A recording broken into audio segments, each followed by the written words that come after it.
The morning my mother didn't answer, the house sounded wrong.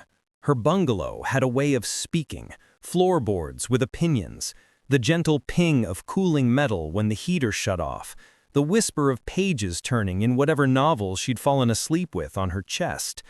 That morning, there was only the faint hum of the refrigerator and a silence that seemed to be listening back.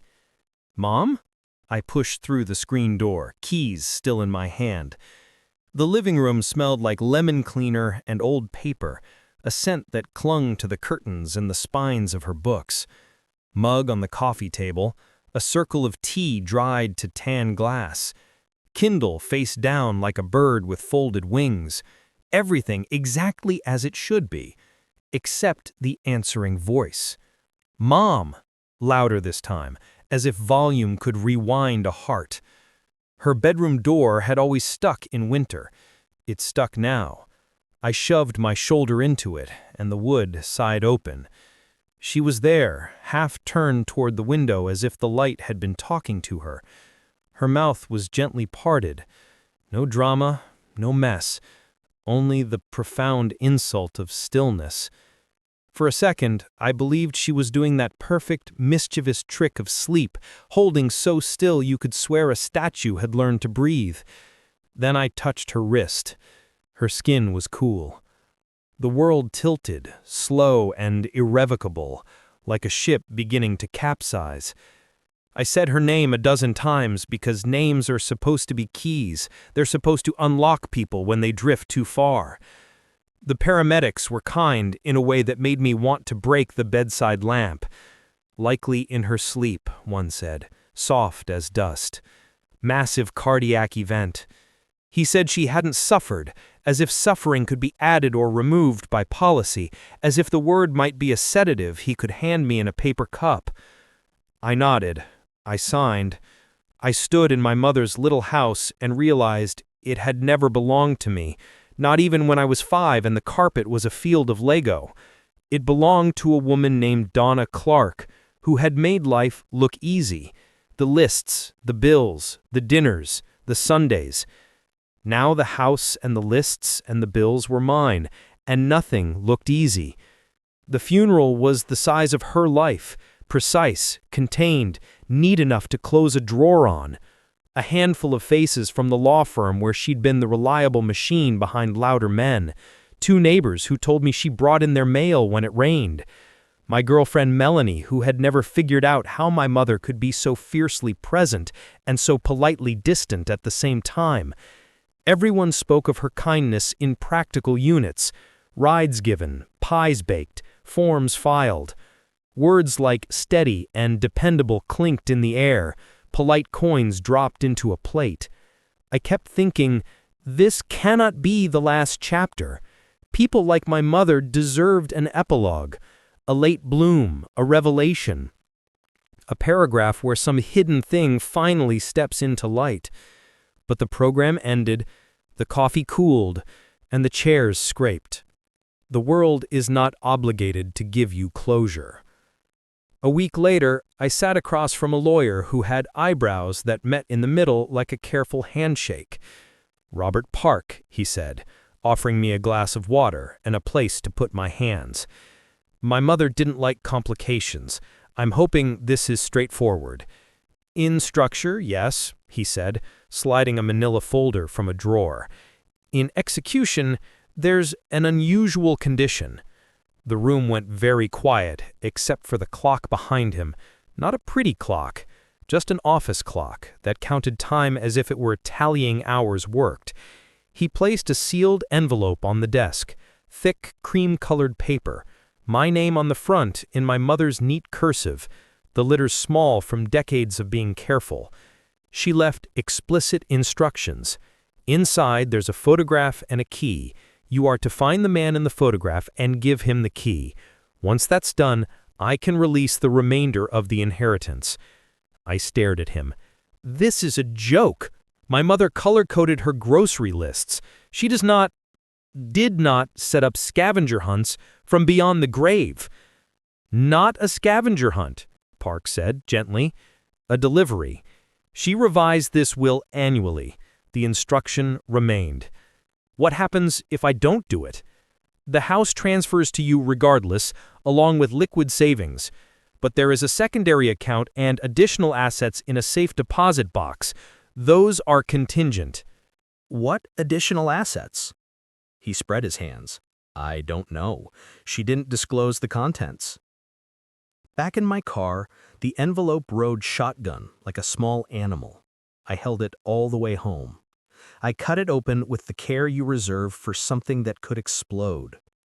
The key was old, the kind you'd use for a storybook door. Thin neck, ornate bow, teeth filed in a pattern like a secret alphabet. It lay on my palm with a surprising weight, the weight of history, or lies. The photograph was from the decade when cameras made everything look slightly sunburned. My mother, 30-something, hair a little longer, joy not yet rationed, stood in front of a shop window filled with clocks. She had her arm around a tall, thin man with dark hair and glasses, a cardigan clinging to him like a rumor. The way they leaned toward each other was not platonic. It was familiar in a way that made my mouth go dry. In the glass behind them, letters floated. Blank, horn, clock. Capricorn, Melanie said, when she got to my kitchen, and I slid the photo across the table. We sat under the lamp like detectives who had met on Craigslist. She pulled out her phone, thumbs brisk with purpose. Capricorn Clock Repair, Seattle. Been there over 40 years. No social media, of course. My mother had never been the day trip type. She didn't do weekends away. She liked routines, and her radius had always been measured in grocery stores and library branches. Seattle, though, was 2 hours and change, enough distance to hide in, close enough to pretend you weren't hiding. Owner is a Stephen Foster, Melanie said. Minimalist website, address, phone number, that's it. Stephen Foster. The name had all the anonymity of a placeholder in a draft. I called anyway. The phone rang until it sounded tired. Voicemail, generic, the kind left by someone who trusts nothing. I left a message with my name and my mother's. My voice didn't sound like mine. It sounded like someone had borrowed it to make a call they didn't want to make. While we waited, I wandered through my mother's house like a tourist on a self-guided tour of a museum dedicated to restraint. Desk with pens aligned. Drawer with rubber bands that had never been stretched past their dignity. Pantry with grains in labeled jars. I kept trying to locate the woman in the photograph among these artifacts. I couldn't. The woman in the photograph looked like a person who laughed out loud. My mother had always laughed quietly, as if laughter had to be kept on a leash. The call didn't come that day, or the next. I left a second message. By the third day, I began to feel the key in my pocket the way you feel a splinker. Small, constant, impossible to ignore. I drove to my mother's house at night and sat in her bedroom with the lights off. I let the room teach me its darkness, the way the streetlight outside wrote a pale rectangle on the carpet. Somewhere a neighbor's wind chimes talked to themselves. I slept for an hour on top of the quilt she'd sewn when I was in grade school, and when I woke, my cheeks were sticky with dried tears I didn't remember authorizing. On the fourth morning, I printed directions. The highways to Seattle were gray and obedient. Melanie came with me because she knows I pretend I don't need people when I do. She held the photograph in her lap and kept tracing the edge with her thumb. "You okay?" I said, "She's been dead 9 days. Every day she dies again in some new way." We reached the neighborhood that survives in cities like an old sentence left in a revised paragraph, too stubborn or beloved to delete. Brick storefronts holding on by grit, a used bookstore with a window full of spines fading to a uniform beige, a vinyl shop advertising listening hours. And between them, the clocks. Capricorn Clock Repair was painted in gold leaf on the glass, the kind of lettering that assumes time will not win. Behind it, a chorus of faces, Roman numerals, nickel hands, woods polished until you could fall into them. The door had a small sign, repairs by appointment only. I tried the handle, locked. I knocked. The sound went into the room and got lost in the ticking.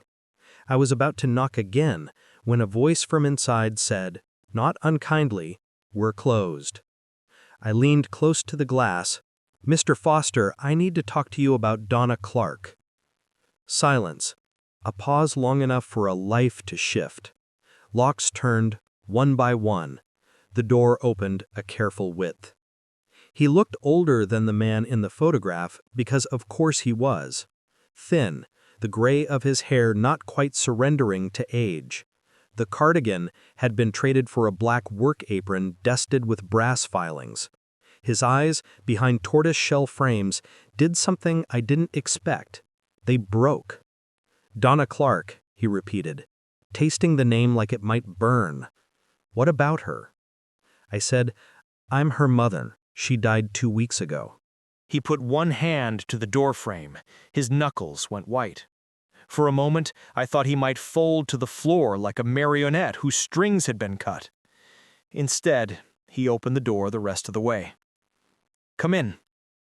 The shop smelled like oil and old wood and rain that had dried on coats. It sounded like 100 hearts, all deciding to keep going. Clocks everywhere, mantle, wall, grandfather, cuckoo, every surface a choreography of seconds.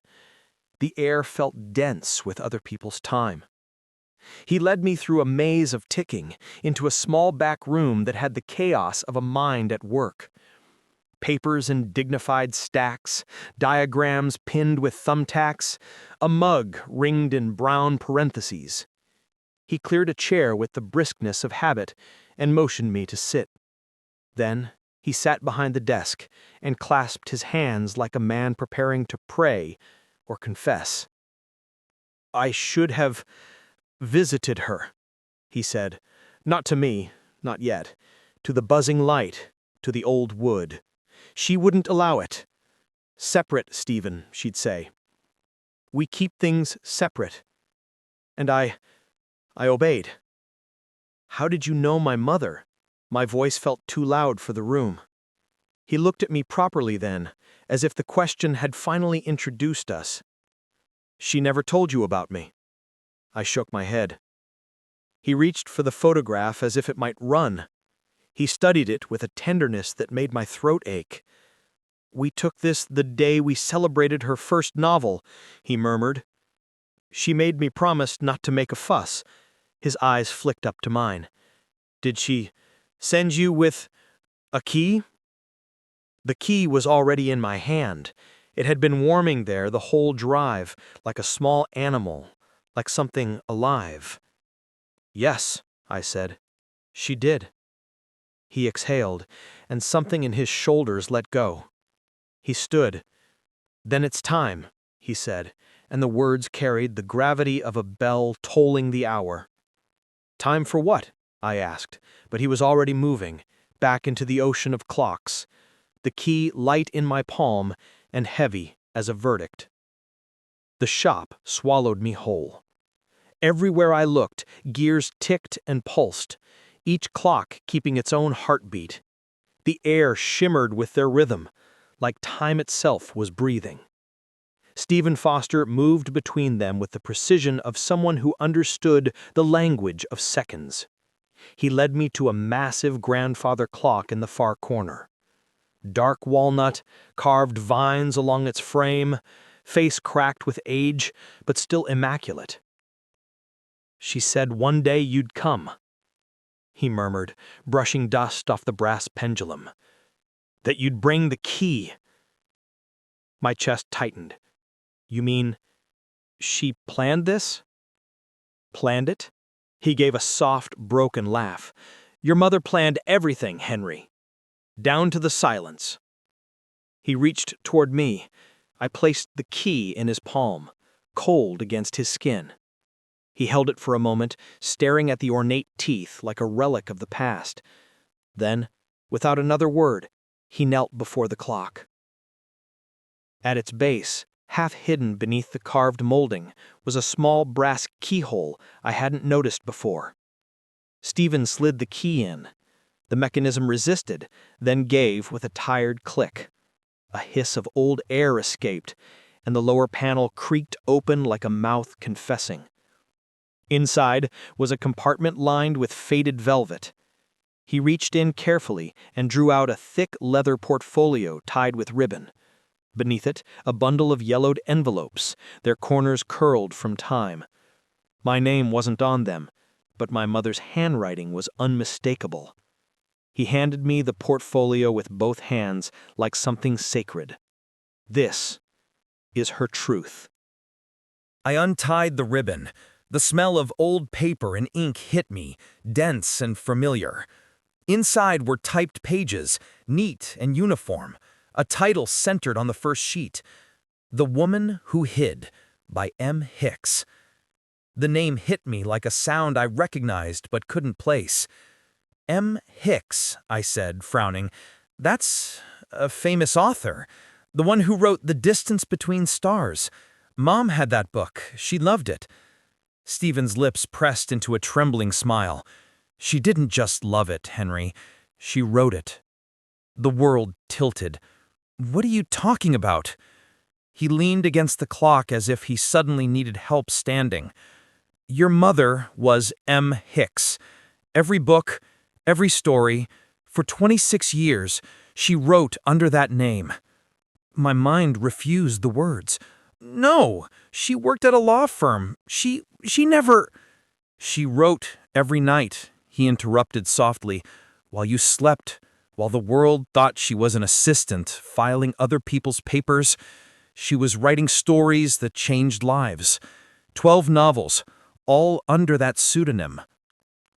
I stared at the stack of manuscripts, my hands shaking. She never told me. Why would she hide that? Stephen's voice cracked. Because she was terrified. Of fame, of attention, of people knowing her face. Donna had a gift that frightened her, and she built walls to keep it contained. He motioned toward a chair. Sit, please. I sat, but my legs felt hollow. He took off his glasses, rubbing the bridge of his nose. We met in college, both English majors, both dreamers. She had this incredible way of seeing people, the small details no one else noticed. I opened this shop after graduation, and she took a job that paid the bills. But she never stopped writing. He looked up at me. Her first book came out in 1999. You were 5. I did the math automatically. The year she bought her first Kindle. The year she started wearing glasses from late nights reading, or writing, apparently. She used a fake name. She needed to. Her social anxiety was crippling. The thought of interviews, photos, readings, she couldn't face it. So she made me her liaison. I handled the mail, the contracts, the royalties.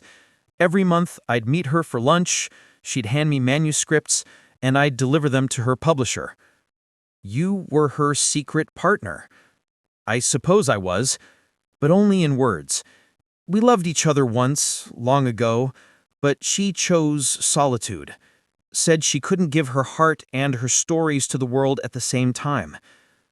I looked around at the clocks, each one ticking like a heartbeat for her lost years.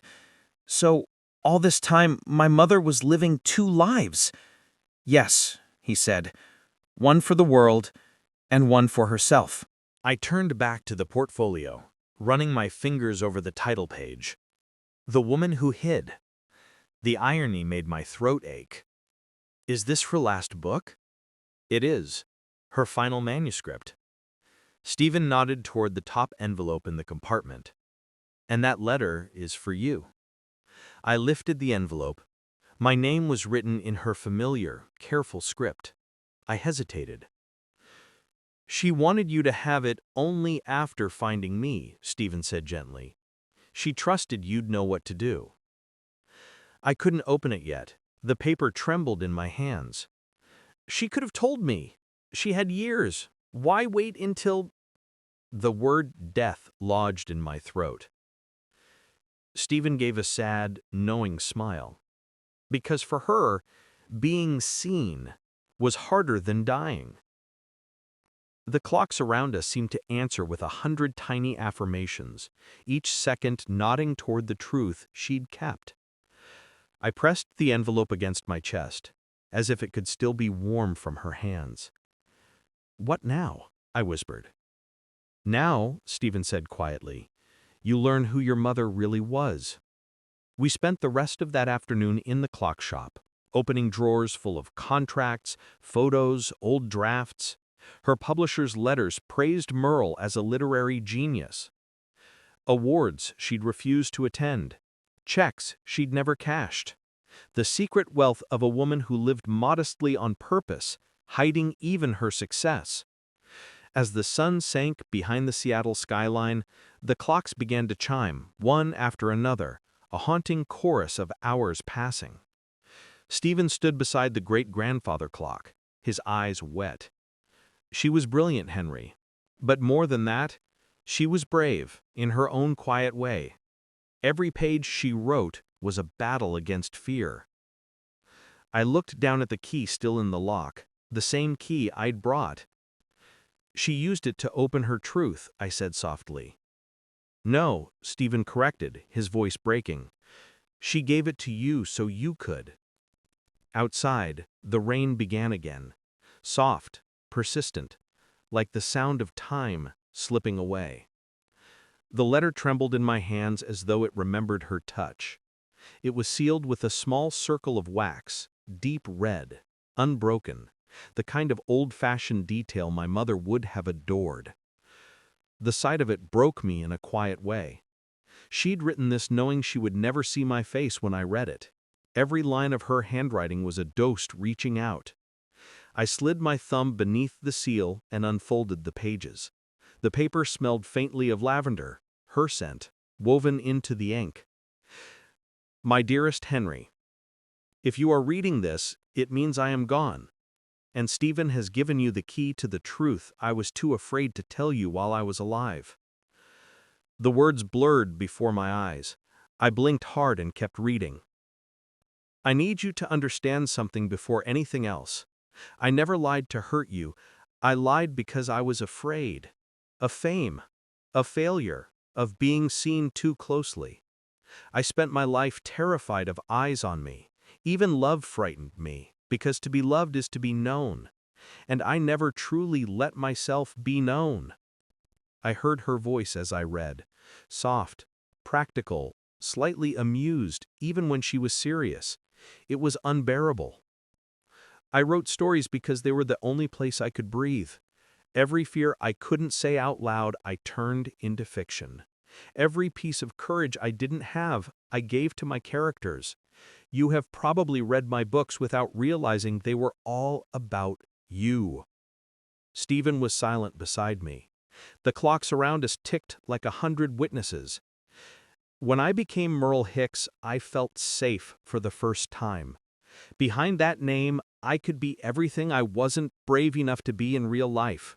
Strong, honest, seen. But the more the world praised Merle Hicks, the smaller I became. I told myself I was protecting you, that anonymity was better, simpler, but really I was protecting myself from the terror of being known. A tear fell on the page. I didn't wipe it away. "You once asked me when you were 10 why I never took vacations. I told you I didn't like to travel. The truth was, I was terrified someone would recognize me, that someone would see Merle Hicks in my eyes and tell the world. You deserved a mother who wasn't ruled by fear, but you got me. A woman who hid behind work, behind routine, behind stories." I could see it now. All those nights she'd said she was reading late. The flicker of her study light under the door. She wasn't reading. She was writing worlds she could live in. Stephen helped me keep the secret. He believed in me when I couldn't.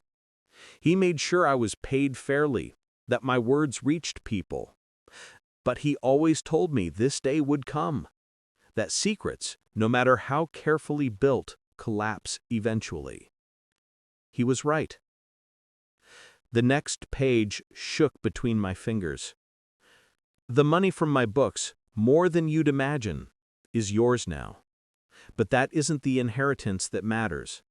What matters is the story you now hold, my final manuscript, The Woman Who Hid. It's the most honest thing I've ever written. It's about a mother who conceals her true self until it's too late, and the son who must decide whether to forgive her. My throat closed.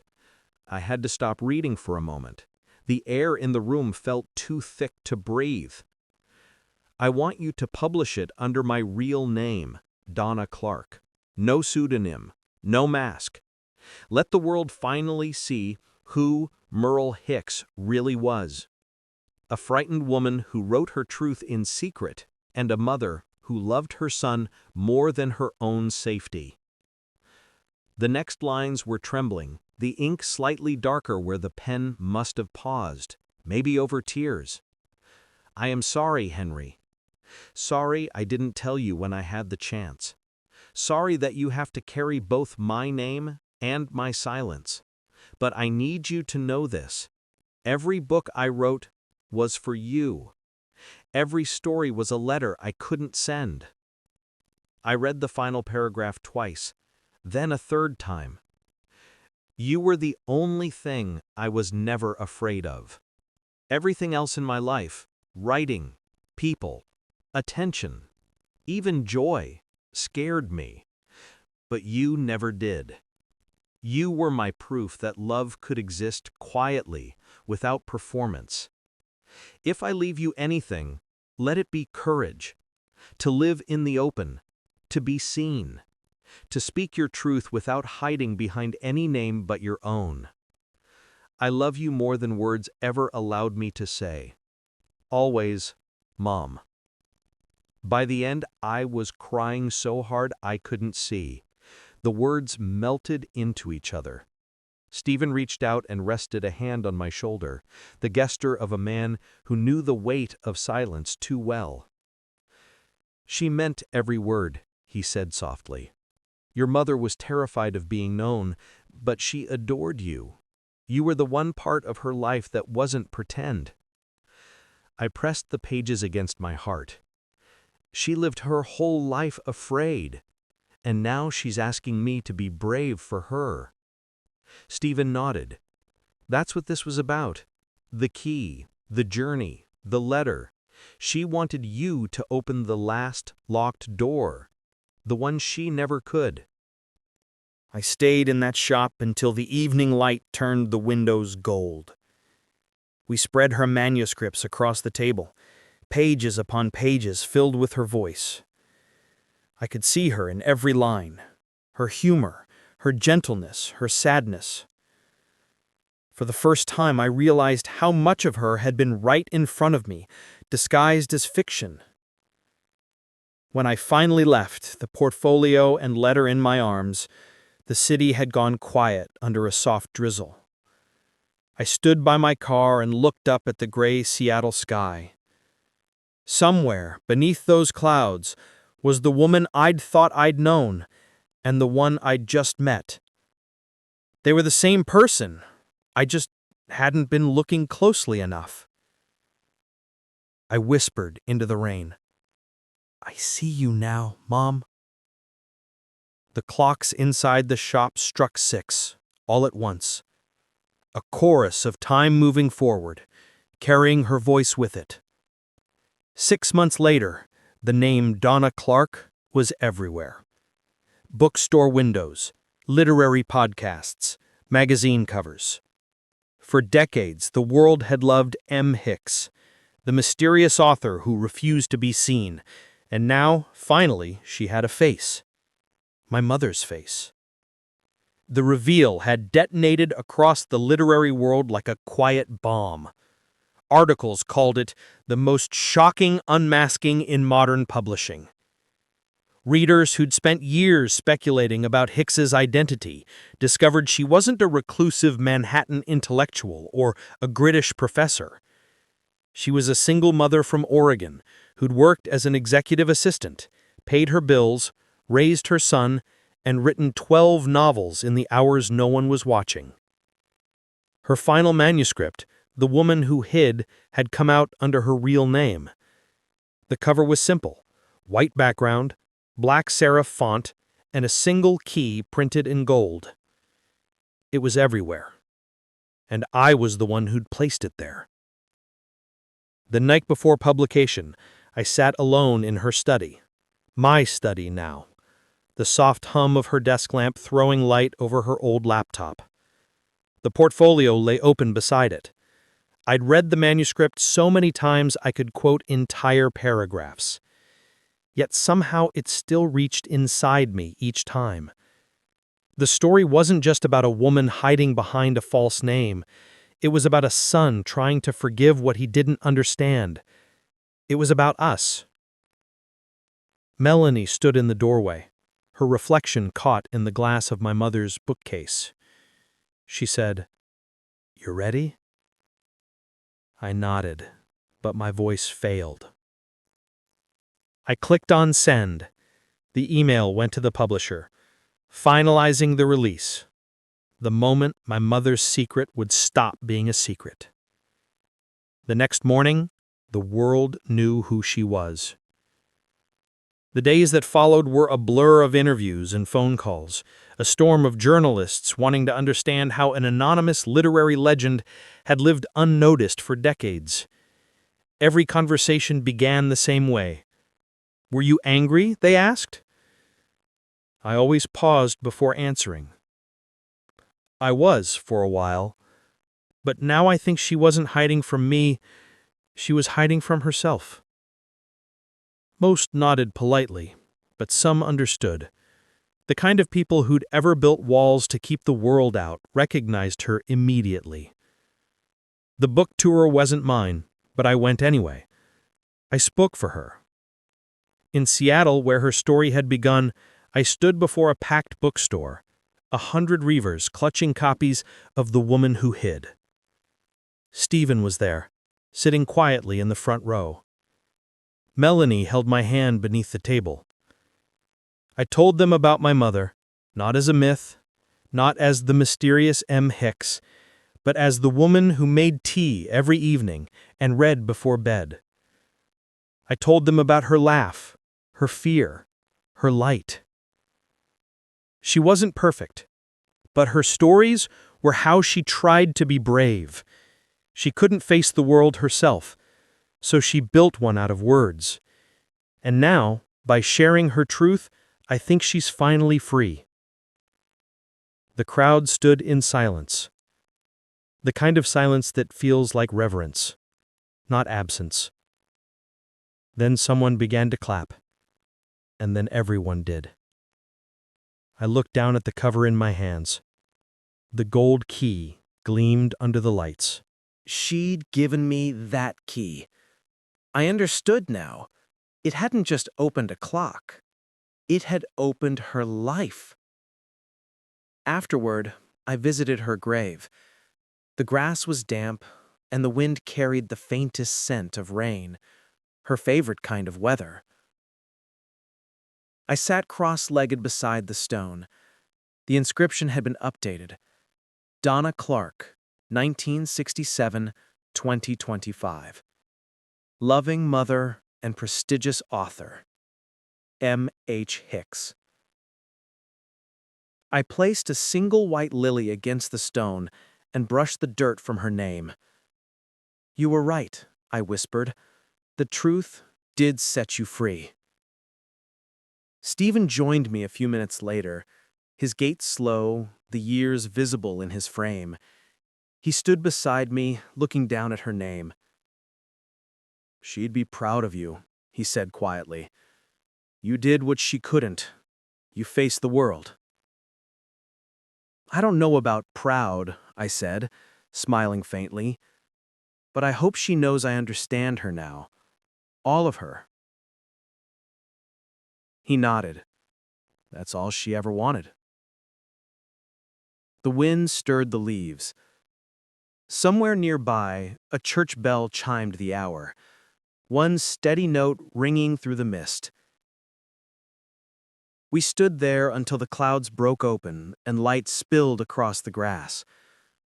For the first time since she'd died, I didn't feel like she was gone. She was everywhere. In the words I spoke, the courage I'd borrowed, the pages she left behind. A year later, I opened my own small company, a digital platform for writers who, like her, struggled to be seen. We called it Open Name. Our mission was simple: help storytellers claim their words without fear. Every time I approved a new submission, I thought of her typing in the dark, writing under an alias, hoping the world would love her work but never find her. And now, through me, the world did. Sometimes, at night, I still read her books aloud. The words roll through the house like echoes from another life. Melanie listens quietly, her head resting on my shoulder, and I can almost hear my mother's voice in the rhythm of each sentence. When I finish, I always whisper the same thing. I see you now, Mom. And somewhere in the kicking of clocks and the hush of pages turning, I imagine she whispers back, "At last." Epilogue. If you ever discover a secret about someone you love, something that changes what you thought you knew, remember this. Sometimes people hide not because they don't trust you, but because they don't trust themselves to be loved fully, without disguise. Forgive them anyway, because every hidden story is just a heartbeat waiting to be heard.